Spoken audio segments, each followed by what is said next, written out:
Janine is going to do the rest of the presentation here. She's from CDM Smith, and as I said, a major editor of this handbook. Hello everyone, my name is Janine Fear, and today what I'm going to do is walk you through the Chapter 3 of the Transportation Site Impact Handbook.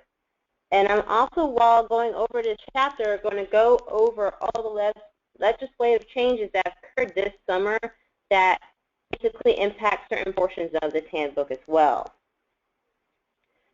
Chapter 3 goes over several topics in regard to growth management and transportation planning, as you can see on the slide before you.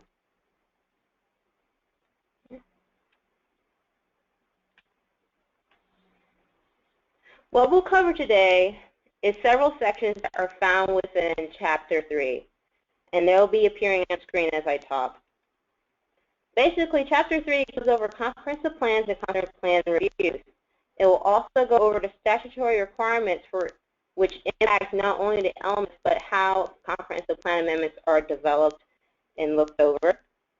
And we'll also look at different types of comprehensive plan amendments that you'll see, as well as concurrency alternatives.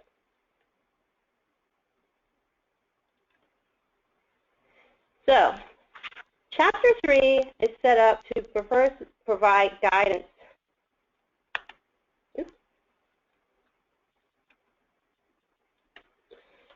Chapter 3 is first set up to provide guidance regarding comprehensive plan amendments and concurrency alternatives.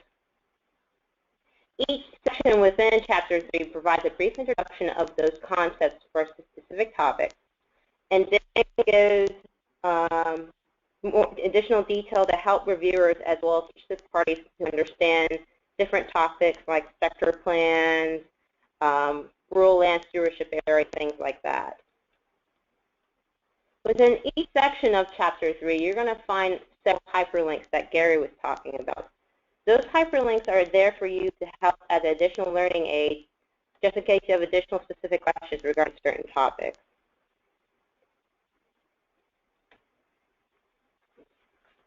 Now, at the end of Chapter 3, you're going to notice that there are several resource guides. These resource guides are available to you as additional aids as well to help you understand certain topics. In regards to legal authority, for example, what is the legal authority to look over future land use map amendments? What is the legal authority to look at concurrent transportation concurrence, things like that? Resource guides also talk about different online resources available through FDOT and DEO regarding a plan amendment review. And finally, we have a checklist to go over what's called future land use map amendments. Now, what you see before you is an example of the checklist for the future land use map amendment resource guide. I'm just showing you this as an example of what type of things you'll find at the back end of this chapter.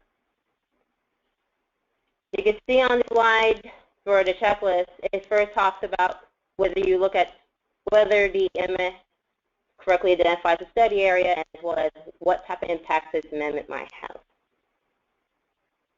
We will assess further in the presentation regarding future land use map amendments, what they are, and what elements they impact. We're going to tackle the first section of the handbook underneath Chapter 3, which is a general introduction into comprehensive plans and plan amendments. Now, you might want to know what a comprehensive plan is. Comprehensive plans are framework documents which provide goals, objectives, and policies which reflect the vision of a local government. Each local government within the state of Florida is required to have a comprehensive plan.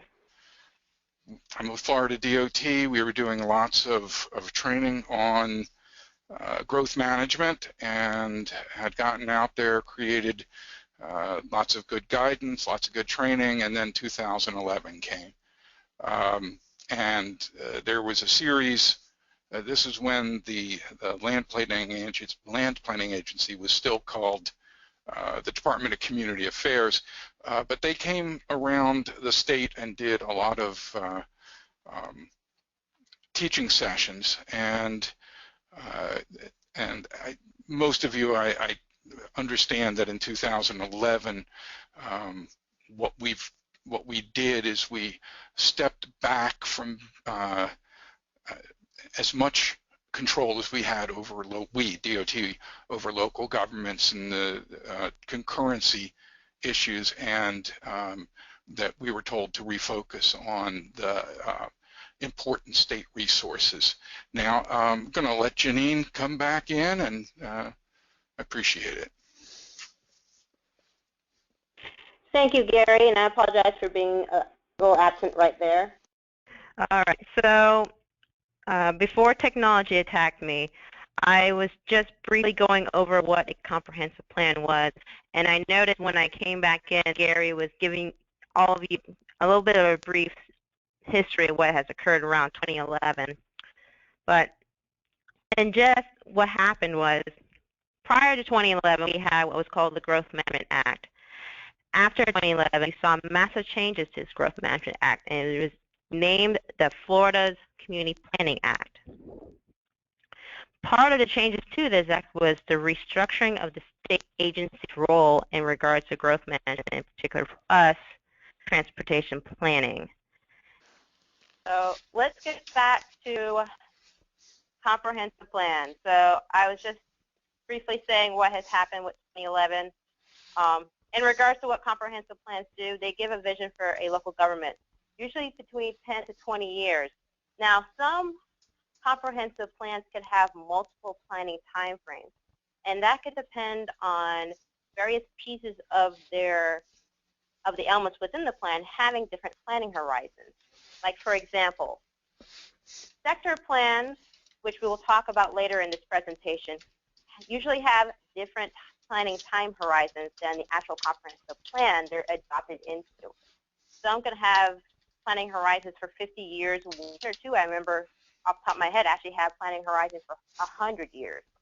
So these are documents that are generally trying to understand what the community wants and what the community sees itself into the future.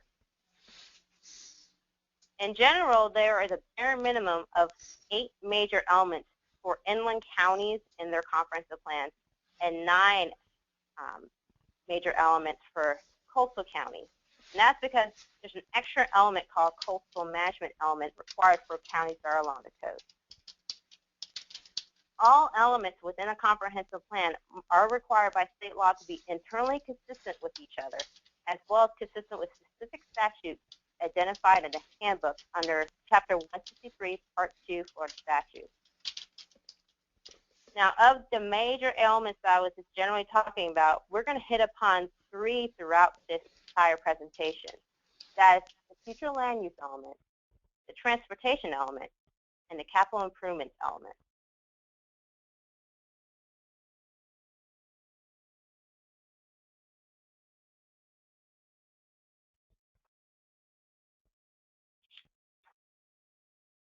Now, as Gary was alluding to earlier, prior to 2011, the State Land Planning Agency, which was the Administrative Growth Management for the state, was known as the Department of Community Affairs. After 2011, the Department of Community Affairs became part of what is now the Department of Economic Opportunity. So when I refer to State Land Planning Agency, that's the Department of Economic Opportunity. They are now the ones that administer growth management for the state of Florida. So for the rest of this presentation, in terms of the State Land Planning Agency, I'm going to refer to them as DEO.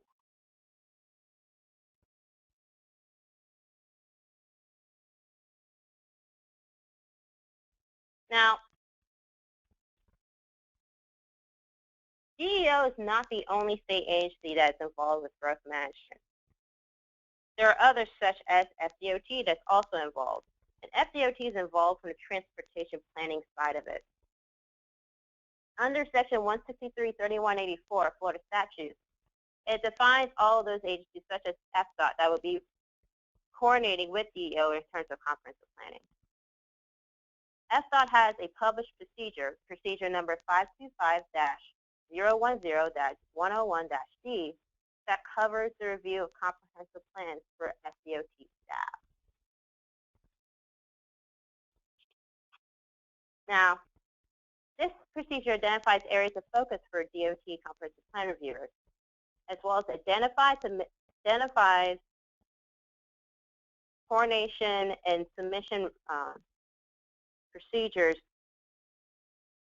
for DOT reviewers in regards to working with DEO on comprehensive plan amendments. Currently, this procedure is going through revisions to update it to the current growth management legislative changes that are going through right now, well, that have been adopted.